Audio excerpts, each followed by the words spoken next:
Welcome back, third grade, for Lesson 2, Smoke Detectors and Sleeping Safe. As we saw in Lesson 1, fires create a tremendous amount of heat and smoke and grow very, very quickly. So it's critical that we have working smoke detectors in our homes to alert us of a fire while we're asleep. About half the fires that occur in the United States are in homes without working smoke detectors. Nearly 2/3 of the people who die in house fires didn't have a working smoke detector. About half of those deaths occurred at nighttime while people were asleep.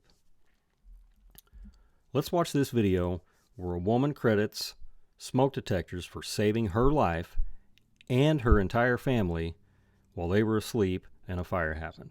There are no answers yet as to what caused a fire that destroyed a home in South Fargo early Saturday morning. But the family who lived in that home insists smoke alarms saved their lives. Valley News Team's Krista Baim sat down with the family as they try to start all over while sending a vital message to others. That sound will always be a relief for me. A life-saving siren for Lori Bockel and her family as they live in this hotel room for now. But she's thankful they're here at all after being woken up in this home by this sound. My initial thought was, why is the smoke alarm going off? What's going on? Thinking there was something malfunctioning. Waking up and walking downstairs, she saw flames from a part of her living room wall. I yelled to my friend and her father to get out of the house. There was a fire.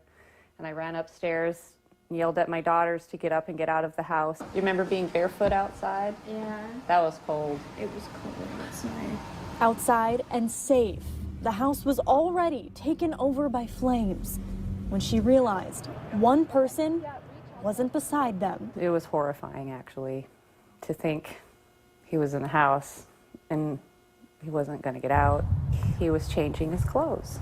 Every second counts. Crews were able to pull him out. Bockel, thankful she woke up at the right second. Because I did not smell smoke. I did not hear a fire. Even more thankful of the sound that woke her. Any noise you hear, I mean, I can hear a strange sound out and about shopping, and it makes me feel a little more alarmed, you know? Sitting here alive to tell your family to make sure this sound is working for you. The matter of minutes you have to get out of a burning house, you could die or lose a child or another family member. Now, Bockel says the community response has been amazing. They are planning to move out of the hotel room they're staying in tomorrow. Then soon after, they'll be moving into a rental home that a neighbor offered them. The man pulled from the home is still in the burn unit in Minneapolis. He's unable to talk right now, but he is expected to make a full recovery. In this next video, California firefighters discuss where we should have smoke detectors in our homes, how we should care and maintain our smoke detectors, and how often we should test our smoke detectors. It's important to test them and keep them working so they'll work properly if a fire happens. From the Cal Fire Information Center, I'm Daniel Werlant. Every day, working smoke alarms like this one make a life-saving difference for residents around the country. According to the latest national research, working smoke alarms cut the chance of dying in a fire in half. Meanwhile, almost 2/3 of home fire deaths result from fires in homes with no smoke alarms, ones without batteries, or smoke alarms that are malfunctioning. Smoke alarms alert people to fire and smoke, and when they activate, they give folks enough time to get out. By investing only a few minutes throughout the year in maintaining your smoke alarms, you can ensure that these essential devices can continue saving lives. And one of the easiest ways to maintain your smoke alarm is by simply testing them regularly. Nationally, we recommend that you test your smoke alarm monthly. We want people to test that smoke alarm as often as possible. Testing a smoke alarm is as easy as pressing the test button and waiting for the alarm to sound. Doing so regularly helps ensure that the alarm will be able to sound in the event of a fire. Batteries are another important consideration to keep smoke alarms in proper working order. Batteries should be replaced every 6 months, but with the new technology, new smoke alarms, there are lifelong batteries, 10-year batteries, which means that you don't have to change the smoke alarm battery. But even alarms with lifelong batteries should be tested regularly, and smoke alarms that don't sound should be replaced, even before the 10-year life is ended. Residents are also urged to have multiple smoke alarms in the home and in the right places. There should be a smoke alarm installed in every bedroom, in the hallway leading to each bedroom, and on every level of the home, including the basement. Smoke alarms act as a first line of defense, warning you in case of a residential fire. With a small initial investment and a little time for maintenance, it's a small price to pay for something that just may save your life. For more information on smoke alarms, visit our website at fire.ca.gov. Another important way to keep ourselves safe at night is to keep our bedroom doors closed. Since most of the fires happen at night, and most fire deaths happen at night, this is one simple step we can take to keep ourselves safe. In the next video, we will see the difference that a closed door makes, preventing the smoke and fire from coming into your bedroom. I want to introduce you to Steve, the director of the UWELD Firefighter Safety Research Institute. I'll let Steve take it away. Welcome. My job is to lead a team of people that study how fire grows and spreads so we can keep you safe. Here at the Delaware County Emergency Services Training Center, we essentially turn this place into a laboratory. We've got several structures around here that we build to simulate where you live. And one of those structures is right here behind me. What I want you to do is I want to take you inside here, and I want you to see how this looks like your home. And then once we get you outside, we're going to go ahead and recreate what would happen if there was a fire in this structure right here. Look pretty normal? Yeah, got some furnishings. You'll notice the difference down here as we walk down. This bedroom door will be closed, and the one at the end of the hall will be open. And what I want you to do is pay attention to the comparison of the two of those and think about you and your family trying to survive this fire. All right, we just hit the button. We have ignition.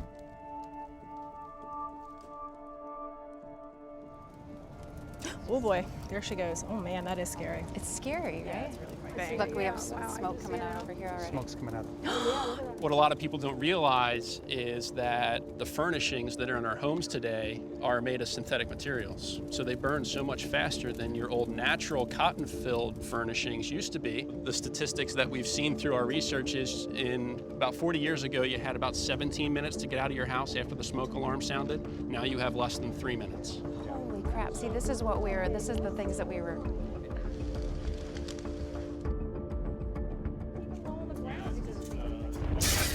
Oh my God. Whoa. Can you feel that?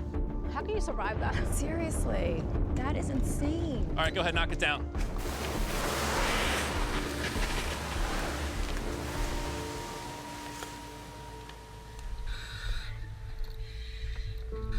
All right, as you remember, closed door on the left, open door on the right. And you can see the dramatic difference between the two with the simple closed door. Impressive.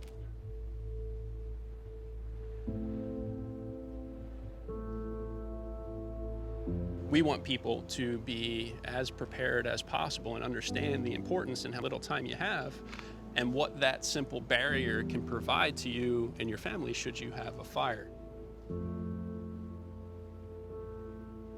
I want you guys to throw some hard hats on and some safety glasses and at least poke your heads in the windows, or you can even walk in the hallway if you want. Give me a word or phrase to describe what you just saw. Anxiety. Frightening. Terrifying. I really didn't expect anything like this.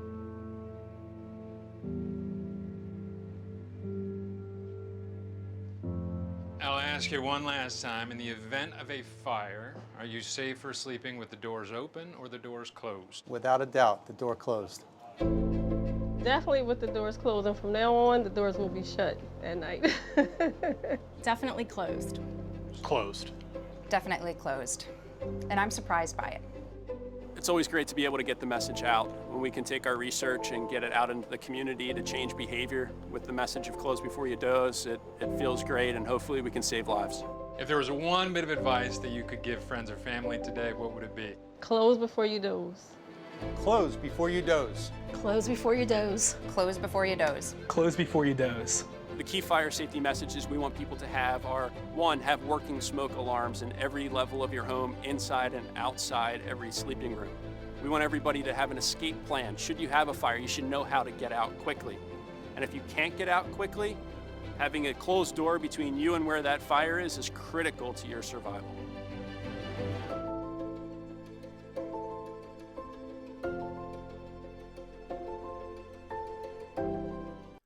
As you can see in the video, keeping your bedroom door closed makes a dramatic difference, and the difference may be life or death.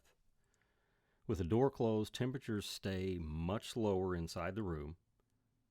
The smoke and poisonous gases are kept out and won't fill up the room, and gives you time to escape out of your second exit, like your window or maybe even another door.